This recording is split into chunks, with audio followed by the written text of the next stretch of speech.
इस वीडियो में हम बात करेंगे पेट्रोलियम इंजीनियरिंग के क्या क्या सिलेबस में क्या क्या सब्जेक्ट रहता है और सिलेबस का थोड़ा झलक भी आपको दिखा दूंगा। पूरा वीडियो को देखना है, आपको पूरा समझ में आएगा। और इम्पोर्टेंट बात क्या है, बोनस टिप क्या मिलेगा आपको बताऊंगा कौन से सब्जेक्ट में रीअपीयर आता है, प्लस आपको बताऊंगा रीअपीयर ना आए उसके लिए क्या करें आप, वो भी बताऊंगा। तो स्टार्ट करते हैं पहला सेमेस्टर से। ये आपका फर्स्ट सेमेस्टर सिलेबस है और ये जो सिलेबस आपको बता रहा हूँ, कहीं से भी आप पेट्रोलियम इंजीनियरिंग करिए 85 to 90% सिलेबस सेम होगा। और एक बात, बीटेक का आप कोई सा ही ब्रांच लो, लगभग वही चीज़ पढ़ाते हैं हर ब्रांचेस को फर्स्ट ईयर का, मैक्सिमम जगह पर। कुछ जगह पर अभी पिछले 2-4 साल से देख रहा हूँ कस्टमाइज़ कर रहे हैं अकॉर्डिंग टू ब्रांच, ठीक है। तो यहाँ पर बात करते हैं मैथमेटिक्स 1 पहला पढ़ेंगे, engineering physics programming for problem solving, most probably Python या सी सीखेंगे। इंजीनियरिंग ग्राफिक्स 2 लैब आएगा, environmental science and induction, programme induction होगा ये, ठीक है। अच्छा, इनमें से इन सब में से मैक्सिमम बच्चों का रीअपीयर किस में आता है, मैथमेटिक्स 1 में। आने के पीछे रीज़न क्या होता है, 2 प्रैक्टिस नहीं करते हैं पहला, और दूसरा टाइम का पता ही नहीं लगता यार, आते हैं और चले आता है टाइम, बिकॉज उनका हैबिट है ईयरली चीज़ों में पढ़ने का, सेमेस्टर वाइज पढ़ने का हैबिट नहीं होता है, इसके वजह से ऐसा होता है। और कभी कभी कुछ टीचर्स भी ऐसे मिल जाते हैं समझ में कुछ नहीं आता है, फिर आपका निकल जाता है, मतलब ऐसा ही चला जाता है। अब सेमेस्टर 2 की बात करते हैं। सेमेस्टर 2 में आप क्या पढ़ने वाले हो, आपका मैथ्स 2, अगर कंपैरिजन कर दूं मैथ्स 1 के साथ, बहुत ज़्यादा डिफरेंस नहीं है, मतलब जो बताना है कोशिश करता है, बहुत ज़्यादा डिफरेंस नहीं है डिफरेंस। सेमेस्टर 1 के मैथ्स में रीअपीयर आने का चांसेस है, सेमेस्टर 2 में रीअपीयर्स बहुत कम लोगों का आता है कंपैरेटिवली, बिकॉज ये आसान होता है, मैट्रिक्स वगैरह होते हैं। केमिस्ट्री, इंजीनियरिंग मैकेनिक्स से इम्पॉर्टेंट सब्जेक्ट है भाई, अच्छे से पढ़ना नहीं तो रीअपीयर आ जाएगा, वर्कशॉप आराम से निकल जाएगा। इंग्लिश लैब होता है। एक बार बताना चाहूँगा आपको, अगर आप 3 चीज़ में प्रॉब्लम फेस कर रहे हो, एक आप एग्ज़ाम में लिख के आते हो, मार्क्स नहीं आता है, आप पढ़ते तो हो भूल जाते हो, कैसे पढ़ना समझ में नहीं आ रहा है, और एक इंग्लिश का कम्युनिकेशन स्किल इन इंग्लिश आप समझ नहीं पाते हो, कहाँ had been, have been, will have been, shall have been लगाएं। ये तीनों प्रॉब्लम का सलूशन मैं प्रोवाइड कर रहा हूँ, आप इसका ज़रूर सलूशन दीजिए, बिकॉज इन प्रॉब्लम को आपने सॉल्व कर दिया तो आपके रीअपीयर बैकलॉग्स मतलब सब्जेक्ट में फेल नहीं होंगे, जो आपको अल्टीमेटली हेल्प करेगा, काफ़ी अच्छा बोल सकते हो प्लेसमेंट लेने के लिए, अच्छे मार्क्स लाने के लिए, और इंटरव्यू में काफ़ी हेल्प करेगा आपकी कम्युनिकेशन अगर बेटर है तो। ये मेरा प्रोग्राम है। मैंने तीनों चीज़ों में मैंने प्रॉब्लम फेस किए हैं अपने जब बीटेक में था, पर उसके बाद मैंने सोल्यूशन ढूंढा एंड आई क्रैक इट, मेरे को सोल्यूशन मिल गया। I top several times, crack several interviews, and ये तीनों चीज़ों का सोल्यूशन इस प्रोग्राम में है।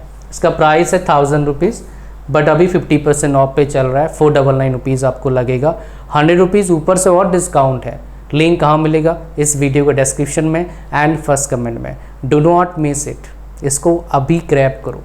एक रीअपीयर आएगा ना भाई, 2-3 हज़ार 5 हज़ार 10 हज़ार तो चलाता है एक रीअपीयर का फॉर्म भरने के लिए, दोबारा फॉर्म भरना पड़ता है, पढ़ना पड़ता है, पास तो होना ही होगा।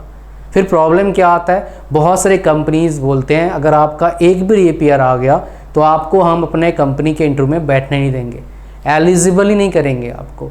तो प्रॉब्लम अगर फेस नहीं करना चाहते हैं तो प्रोबेबिलिटी, ये प्रोग्राम रीअपीयर आने का प्रोबेबिलिटी आपका बहुत कम कर देगा। थोड़ा पढ़ोगे नहीं आएगा अगर आप थोड़ा सा एफर्ट डालते हो तो, और इसके जो टिप्स एंड ट्रिक्स मैंने रखा है यहाँ पर, उसको फॉलो करते हो तो ज़रूर अभी इसमें एनरोल करिए, लिंक डिस्क्रिप्शन में। चलिए चलते हैं हमारा सिलेबस था उसको देखते हैं पूरा। इस वीडियो को लाइक कर दीजिए, चैनल पर नए हो सब्सक्राइब कर देना, है ना। अब चलते हैं, हमारा कहाँ था, सेकेंड ईयर का, मतलब ये है आपका 3rd सेमेस्टर। इसमें पढ़ते हैं आप प्रोबेबिलिटी एंड स्टैटिस्टिक्स, कोई बहुत डिफ़िकल्ट नहीं है, निकल जाएगा प्रोबेबिलिटी वाला और स्टैटिस्टिक्स वाला chapter. Chemical process calculation, general geology, surveying and offshore structures, business economics and financial analysis, geology lab, ये भी लैब होता है, ये भी लैब, एंड लास्ट में है कॉन्स्टिट्यूशन ऑफ इंडिया। काफ़ी अच्छा है, इसमें बहुत सारी चीज़ सीखेंगे आप, और काफ़ी जगह पर ये पढ़ाया जा रहा है, ये कंप्यूटर के बच्चों को भी पढ़ाया जा रहा है।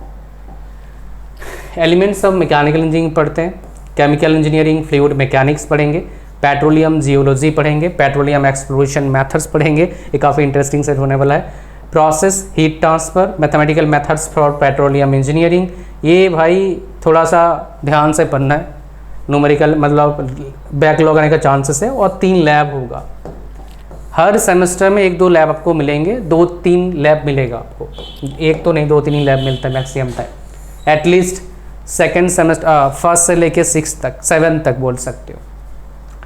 थर्ड ईयर के फर्स्ट सेमेस्टर मतलब 5th सेमेस्टर आ गया। Instrumentation control process, drilling technology, thermodynamics for petroleum engineers. देखो थर्मोडायनामिक्स ऐसा एक सब्जेक्ट है जो आपको फंसा सकता है, बिकॉज इसमें 3 चीज़ें होते हैं, थ्योरी, न्यूमेरिकल एंड डेरिवेशन। जब ऐसे सब्जेक्ट हो जिसमें तीनों तरह के क्वेश्चन आते हैं, आपको कैसे पता लगेगा? प्रीवियस ईयर क्वेश्चन देख लिया करो जाते ही, तो आपको आप फंसना नहीं है। फिर उसके लिए क्या करना, उस हिसाब से प्रिपरेशन चालू करो आप। इस तरह सब्जेक्ट बड़े खतरनाक होते हैं, रिपेयर पटाख से आ जाते हैं, बिकॉज आप कितने साइड देखोगे, 3 साइड इसके हैं, कहीं से भी क्वेश्चन आ सकता है, नहीं भी आ सकता है, उसका मर्जी है। अच्छा, fundamentals of management for engineers आसान है, well logging and formation evolution, health safety environment in petroleum industry काफ़ी इंपॉर्टेंट है, instrumentation and process control lab, drilling labs, drilling fluids lab, उसके बाद इसका lab, and intellectual property rights, काफ़ी important subject ये भी है। इसके बाद हम पढ़ेंगे 6th सेमेस्टर में, इसमें क्या पढ़ते हैं देखिए पेट्रोलियम रिफाइनरी इंजीनियरिंग, ये हम पढ़ेंगे, ठीक है। इसके बाद पेट्रोलियम रिजर्वायर इंजीनियरिंग, अरे डिज़ाइन वाला चैप्टर काफ़ी इंपॉर्टेंट है, इस पर थोड़ा ध्यान देना, इसमें आपको फंसा सकता है। ये क्या क्या चैप्टर है मैं आपको, मतलब क्या क्या सब्जेक्ट है मैं आपको बताऊंगा। Well completion testing and servicing, उसके बाद लैब है, लास्ट में है एनवायरमेंटल साइंस। ये सब सब्जेक्ट में आराम से पास हो जाते हैं, और ये बेसिकली क्या होता है, नॉन क्रेडिट वाले होते हैं, ठीक है। क्रेडिट मतलब क्या है, इम्पॉर्टेंट है, वो आपका रिजल्ट में जोड़ा जाएगा, नॉन क्रेडिट वाला रिजल्ट में जोड़ा नहीं जाता है, ठीक है, मोस्ट प्रोबेबली। बाकी हर यूनिवर्सिटी का अलग फंड है भाई, फिक्स नहीं है, पहले बता देता हूँ। लास्ट ईयर आपका है, लास्ट ईयर में 2 सेमेस्टर है आपके पास, तो ये आपका 7th semester, petroleum economics policies laws, 4 ऐसे elective, professional elective 2, 3, 4, open elective 2, industrial orientation with mini project and summer internship होता है। अच्छा, 8th में क्या हो जाएगा आपका, बोल सकते हो यहाँ पर 3-4 सब्जेक्ट हो गया यहाँ पर ऐसे। तो यहाँ पर हम देखेंगे इलेक्टिव वाले कोर्सेज क्या, देखो प्रोफेशनल इलेक्टिव इनमें से पढ़ाया जाएगा, इलेक्टिव 2 में यहाँ से पढ़ाया जाएगा, इलेक्टिव 3 में यहाँ से, 4 में यहाँ से, 5 में यहाँ से, 6 में यहाँ से। फिर यहाँ पर ओपन इलेक्टिव इन्होंने बताया, मैं आपको सिलेबस भी थोड़ा दिखाऊंगा, मैथ्स का सिलेबस कैसा होता है, लेकिन मैं आपको बताना चाहूँगा यहाँ पर लास्ट ईयर का 7th सेमेस्टर के बाद कुछ जगह पर 8th सेमेस्टर का पढ़ाई होता है, कुछ जगह पर 8th सेमेस्टर का खाली इंटर्नशिप होता है, पढ़ाई नहीं होता है। क्योंकि आप बस स्विच करवाते हैं, 7th में पढ़ा, 7th में नहीं पढ़ा, 7th में इंटर्नशिप किया, 8th में पढ़ाई किया, ऐसा ही पॉसिबल है। ये वेरी करता है यूनिवर्सिटी टू यूनिवर्सिटी। अब देखते हैं, एक काम करना, जैसे ही आप जाते हो फर्स्ट ईयर में, आपको जाके देखना है आपके कॉलेज का एग्ज़ाम पैटर्न क्या है, कैसे क्वेश्चन आता है, कैसे पासिंग क्राइटेरिया क्या है, उस हिसाब से फिगर आउट करोगे, अच्छे मार्क्स आएगा। अच्छा, आपको किसी ने बता दिया मार्क्स मैटर नहीं करता है, साफ साफ झूठ बोला है उसने, सच तो बिल्कुल भी नहीं बोला। अच्छा, यहाँ पर ये हो गया आपका, ओके। मैं आपको सिलेबस दिखाऊंगा, बोला था क्या सिलेबस आता है। देखो ये जो आपका सिलेबस है, ये मैथमेटिक्स 1 का सिलेबस है, ठीक है। ये ऑब्जेक्टिव ऐसे ऐसे आपको मिलेगा। अच्छा, मैट्रिसेस पढ़ रहे हैं, eigen values, eigen vectors, sequences and series, calculus, उसके बाद मल्टी वेरिएबल कैलकुलस। अच्छा, मैं आपको और चीज़ बताना चाहूँगा, ये जो सिलेबस है मैथ्स 1 का, ये भी सिलेबस में डिफरेंस होगा। कुछ जगह पर इसको पढ़ाया जाएगा सिलेबस 2 मैथमेटिक्स 2 में, कुछ जगह पढ़ाया जाता है मैथमेटिक्स 1 में। जैसे मैंने ये आपके सामने है, ये पढ़ा था मैथमेटिक्स 2 में, ठीक है। तो मैथमेटिक्स 2 जहाँ पर ये मैट्रिक्स आ गया, ये आसान आ गया। 3 आपका M पड़ेगा, M1 M2 M3, काफ़ी इंपॉर्टेंट है आगे भी गेट के एग्ज़ाम के लिए, जिसके थ्रू से आपको एमटेक में या फिर PSU में जॉब लगता है। वहाँ पर 13% क्वेश्चन, 13 से 15% क्वेश्चंस मैथ से आता है, ठीक है। अच्छा, सबसे इम्पोर्टेंट बात, ये जो नंबर ऑफ यूनिट्स यहाँ पर कितना है, 5 है। बहुत जगह पर ऐसा हो सकता है आपको 4 यूनिट मिलेगा, 5 यूनिट्स नहीं होगा। तो ये भी थोड़ा सा डिफरेंस आप देखेंगे। सबका सिलेबस थोड़ा अलग होता है, फिक्स नहीं होता है, बट जो सिलेबस से कंटेंट होते हैं, जो पढ़ना होता है, वो ऑलमोस्ट सेम ही होता है, उसमें बहुत ज़्यादा डिफरेंस नहीं है। तो ये था भाई पूरा पेट्रोलियम इंजीनियरिंग का। ये जो सिलेबस मैंने उठाया है JNTU हैदराबाद का सिलेबस है। आप जहाँ से पढ़ेंगे उधर का सिलेबस आपको लेना है और उसी को फॉलो करना है, बट ऑन एन एवरेज यही चीज़ आपको पढ़ाया जाएगा, बहुत ज़्यादा डिफरेंस नहीं होगा। अगर आपको फर्स्ट ईयर में फिजिक्स केमिस्ट्री पढ़ने का मन नहीं है, ऐसे कॉलेजेस इंडिया में जो फिजिक्स केमिस्ट्री आपको नहीं पढ़ाते हैं फर्स्ट ईयर में, उनमें एडमिशन लीजिए, बट वो ब्रांच पर वेरी करता है। पेट्रोलियम में शायद वो पढ़ाएँ केमिस्ट्री, ठीक है। ये था पूरा कहानी इस सेशन का। Thank you very much. Channel पर नए हो सब्सक्राइब जरूर करना है। God bless you all, bye bye.